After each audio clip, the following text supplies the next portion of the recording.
El doctor Giraldo y su esposa, que nunca hacían la siesta, ocuparon la tarde en la lectura de un cuento de Dickens. Estuvieron en la terraza interior, él en la hamaca escuchando con los dedos entrelazados en la nuca, ella con el libro en el regazo leyendo de espaldas a los rombos de luz donde ardían los geranios. Hizo una lectura desapasionada, con un énfasis profesional, sin cambiar de posición en la silla. No levantó la cabeza hasta el final, pero aún entonces permaneció con el libro abierto en las rodillas, mientras su esposo se lavaba en el platón del aguamanil. El calor anunciaba tormenta. ¿Es un cuento largo?, preguntó ella después de pensarlo cuidadosamente. Con los escrupulosos movimientos aprendidos en la sala de cirugía, el médico retiró la cabeza del platón. Dicen que es una novela corta, dijo frente al espejo, amasando la brillantina. Yo diría más bien que es un cuento largo. Se frotó con los dedos la vaselina en el cráneo y concluyó. Los críticos dirían que es un cuento corto, pero largo. Se vistió en lino blanco, ayudado por su mujer.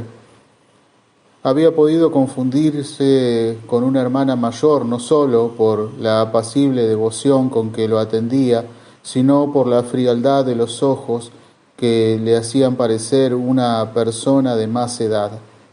Antes de salir, el doctor Giraldo le indicó la lista y el orden de las visitas, por si se presentaba un caso urgente, y movió las manecillas del reloj de propaganda en la sala de espera. El doctor vuelve a las 5. La calle zumbaba de calor. El doctor Giraldo caminó por la acera de sombra perseguido por un presentimiento. A pesar de la dureza del aire, no llovería esa tarde. El pito de las chicharras hacía más intensa la soledad del puerto, pero la vaca había sido removida y arrastrada por la corriente, y el olor de la podredumbre había dejado en la atmósfera un enorme vacío. El telegrafista lo llamó desde el hotel. ¿Recibió un telegrama? El doctor Giraldo no lo había recibido. Avise condiciones despacho, firmado Arcofán, citó de memoria el telegrafista. Fueron junto a la telegrafía. Mientras el médico escribía una respuesta, el empleado empezó a cabecear.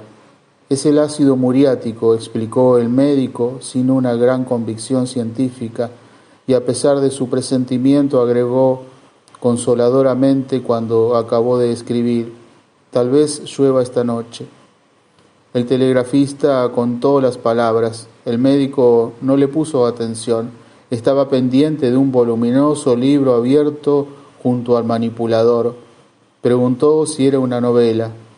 Los Miserables, Víctor Hugo, telegrafió el telegrafista. Selló la copia del telegrama y regresó a la baranda con el libro. Creo que con este demoramos hasta diciembre. Desde hacía muchos años sabía el doctor Giraldo que el telegrafista ocupaba sus horas libres en transmitirle poemas a la telegrafista de San Bernardo del Viento. Ignoraba que también leyera novelas.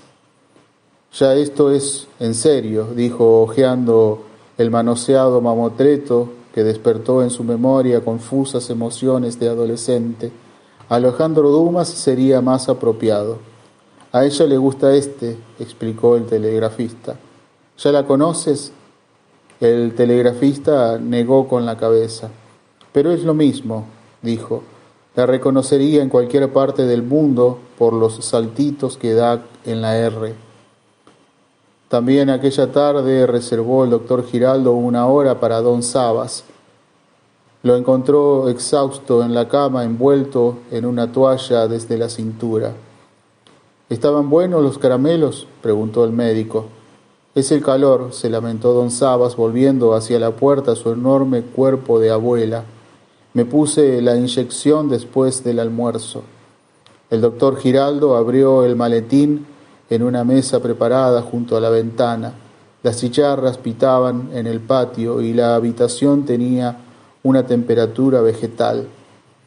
Sentado en el patio, don Sabas orinó con un manantial lánguido. Cuando el médico tomó en el tubo de cristal la muestra del líquido ambarino, el enfermo se sintió reconfortado. Dijo, observando el análisis: mucho cuidado, doctor, que no me quiero morir sin saber cómo termina esta novela. El doctor Giraldo echó una pastilla azul en la muestra. ¿Cuál novela? Los Pasquines. Don Sabas lo siguió con una mirada mansa hasta cuando acabó de calentar el tubo en el mechero de alcohol. Olfateó. Los descoloridos ojos del enfermo lo esperaron con una pregunta. Está bien, dijo el médico mientras vertía la muestra en el patio. Luego escrutó a don Sabas. ¿Usted también está pendiente de eso? Yo no, dijo el enfermo, pero estoy gozando como japonés con el susto de la gente. El doctor Giraldo preparaba la jeringuilla hipodérmica. Además, siguió diciendo don Sabas, ya el mío me lo pusieron hace 2 días. Las mismas pendejadas, las vainas de mis hijos y el cuento de los burros. El médico presionó la arteria de don Sabas con una sonda de caucho. El enfermo insistió en la historia de los burros, pero tuvo que contarla porque el doctor no creía conocerla. Fue un negocio de burros que tuve hace como 20 años, dijo. Daba la casualidad que todos los burros vendidos por mí amanecían muertos a los 2 días, sin huellas de violencia. Ofreció el brazo de carnes flácidas para que el médico tomara la muestra de sangre. Cuando el doctor Giraldo selló el pinchazo con algodón, don Sabas flexionó el brazo. Pues, ¿sabe usted qué inventó la gente? El médico movió la cabeza. Corrió la bola de que era yo mismo el que entraba de noche a las huertas y les disparaba adentro a los burros metiéndole el revólver por el culo. El doctor Giraldo guardó en el bolsillo del saco el tubo de cristal con la muestra de sangre. Esa historia tiene toda la apariencia de ser verdad, dijo. Eran las culebras, dijo don Sabas sentado en la cama como un ídolo oriental, pero de todos modos se necesita ser bien pendejo para escribir un pasquín con lo que sabe todo el mundo. Esa ha sido siempre una característica de los pasquines, dijo el médico. Dicen lo que todo el mundo sabe, que por cierto es casi siempre la verdad. Don Sabas sufrió una crisis momentánea. De veras, murmuró, secándose con la sábana el sudor de los párpados abombados. Inmediatamente reaccionó. Lo que pasa es que en este país no hay una sola fortuna que no tenga a la espalda un burro muerto. El médico recibió la frase inclinado sobre el aguamanil. Vio reflejada en el agua su propia reacción. Un sistema dental tan correcto que no parecía natural. Buscando al paciente por encima del hombro, dijo: yo siempre he creído, mi querido don Sabas, que su única virtud es la desvergüenza. El enfermo se entusiasmó. Los golpes de su médico le producían una especie de juventud repentina. Esa y mi potencia sexual, dijo, acompañando las palabras con una flexión del brazo que pudo ser un estímulo para la circulación, pero que el médico le pareció de una expresiva procacidad. Don Sabas dio un saltito con las nalgas. Por eso me muero de risa de los pasquines, prosiguió. Dicen que mis hijos se llevan por delante a cuanta muchachita empieza a depuntar por esos montes, y yo digo, son hijos de su padre. Antes de despedirse, el doctor Giraldo tuvo que escuchar una recapitulación espectral de las aventuras sexuales de don Sabas. Dichosa juventud, exclamó finalmente el enfermo, tiempos felices en que una muchachita de 16 años costaba menos que una novilla. Esos recuerdos le aumentarán la concentración del azúcar, dijo el médico. Don Sabas abrió la boca. Al contrario, replicó, son mejores que sus malditas inyecciones de insulina. Cuando salió a la calle, el médico llevaba la impresión de que por las arterias de don Sabas había empezado a circular un caldo suculento. Pero otra cosa le preocupaba entonces, los pasquines. Desde hacía días llegaban rumores a su consultorio.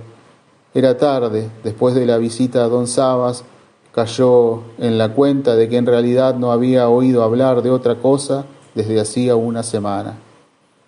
Hacía varias visitas en la hora siguiente. En todas le hablaron de los pasquines.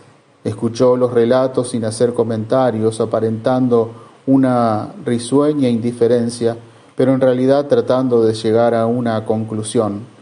Regresaba al consultorio cuando el padre Ángel, que salía de donde la viuda de Montiel, lo rescató de sus reflexiones. ¿Cómo están esos enfermos, doctor?, preguntó el padre Ángel. Los míos están bien, padre, contestó el médico. ¿Y los suyos? El padre Ángel se mordió los labios, tomó al médico del brazo y empezaron a cruzar la plaza. ¿Por qué me lo pregunta? No sé, dijo el médico. Tengo noticias de que hay una epidemia grave en su clientela. El padre Ángel hizo una desviación que el médico le pareció deliberada. Vengo de hablar con la viuda de Montiel, dijo. A esa pobre mujer los nervios la tienen aniquilada. Puede ser la conciencia, diagnosticó el médico. Es la obsesión de la muerte. Aunque vivían en direcciones opuestas, el padre Ángel lo acompañaba hacia su consultorio. En serio, padre, reanudó el médico, ¿usted qué piensa de los pasquines? No pienso en ellos, dijo el padre, pero si usted me obligara a hacerlo, le diría que son obra de la envidia en un pueblo ejemplar. Así no diagnosticábamos los médicos ni en la Edad Media, replicó el doctor Giraldo. Se detuvieron frente al consultorio. Abanicándose lentamente, el padre Ángel repitió por segunda vez en ese día que no hay que darle a las cosas la misma importancia que no tienen. El doctor Giraldo se sintió sacudido por una recóndita desesperación. ¿Cómo sabe usted, padre, que no hay nada cierto en lo que dicen los pasquines? Lo sabría por el confesionario. El médico lo miró fríamente a los ojos. Más grave aún si no lo sabe por el confesionario, dijo. Aquella tarde el padre Ángel observó que también en la casa de los pobres se hablaba de los pasquines, pero de un modo diferente y hasta con una saludable alegría. Comió con apetito después de asistir a la oración con una espina de dolor de cabeza que atribuyó a las albóndigas del almuerzo. Luego buscó la calificación moral de la película y por primera vez en su vida experimentó un oscuro sentimiento de soberbia cuando dio las 12 campanadas rotundas de la prohibición absoluta. Por último recostó un taburete en la puerta de la calle, sintiendo que su cabeza reventaba de dolor, y se dispuso a verificar públicamente quiénes entraban al cine contraviniendo su advertencia.